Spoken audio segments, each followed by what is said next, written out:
Ladies and gentlemen, we're once again with Ramon Kubicek, but in an entirely different body of work. Ramon Kubicek, could you introduce us to this, what I consider very minimalist work, in the sense that a minimum of colors, a minimum of forms, and I sense a symmetry.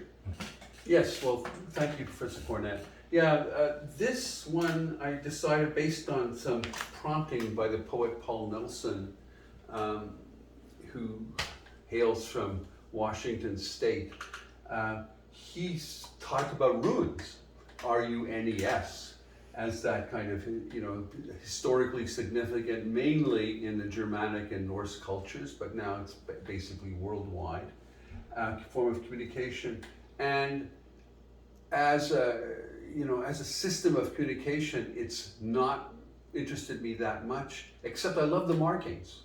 I just love the aesthetic markings. So when he said that, I often looked at all kinds of things. I've looked at logs and rocks, and as everyone has, and thought, oh, how interesting. I collected once a piece of wood, a large piece of wood, part of a tree that an insect had done a kind of drawing on. It was remarkable, and I've saved it. So it's that sort of sense that art comes up everywhere.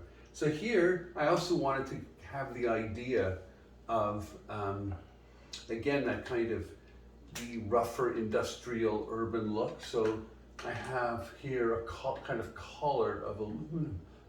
It's hard to see what that is, but this is metal here on both of those sides. And then that is underneath the canvas that comes through. And then they represent paddles. So they're called Rune Voyager. So someone who voyages, who goes on a journey.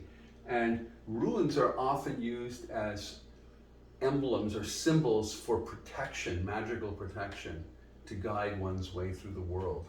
And so that's what I did. When I look at these works, Ramon Kubicek, I mentioned that they're minimalist. In a very specific vein, they seem almost paleontological. They seem to come from paleontology. That is to say, the vestiges of time, of geography, of human habitation and human endeavors.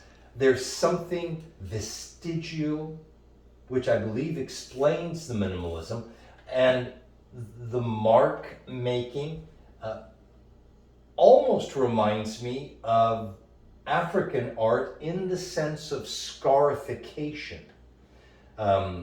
In certain African cultures, marks on the body, scarring the body is not considered defacing, but on the contrary, beautifying.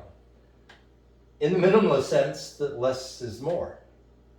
How would you relate to that? No, it's very interesting. I certainly wasn't thinking of African art, excuse me, but the sense of paleontology or any, the archaeological motifs are something that interests me a lot, I'm aware of. So it's the idea that essentially as human beings, we're connected to something that goes far back in time. So often I can pick up a stone that has markings on it, which I've never seen before, excuse me, and it is something that I feel a deep connection with. I have no idea what it's saying, and yet it communicates to me. So it's that one has to be quiet in the profoundest sense, so that one can open and listen to nature, listen to these things, listen with one's eyes, with one's entire body, not just with the ears, right? And it's that sense. So yeah, in that way. The reason I mentioned paleontology is I've had the privilege of hiking and spending considerable time among the petroglyphs of the American Southwest. This is minimalist art too. Yes. It is art that is, I consider, very semiotic. A petroglyph, they're just basic figures etched in stone. And I'm intrigued here at the top, you've actually written some letters. And what is the common denominator for me between this painting and petroglyphs? It's semiotic. Yes. It's signs, symbols, and scents. Is this purposeful on your part? Oh, well, those are definitely. Yeah, they're in some way they're supposed to represent wishes for successful voyage, to attract a safe future. Excuse me, all of these things. So in a way, these are like amulets. Yes, absolutely. These are talismans. Talismanic painting, I'll go with that. Well, Ramon Kubicek, if we'd like to learn more about this series and your art in general, where do we look? Go to my website, www.ramonkubicekart.com. That's RamonKubicek art.com. Ladies and gentlemen, thank you for joining us on this dialogue about paleontology and the painting of Ramon Kubicek.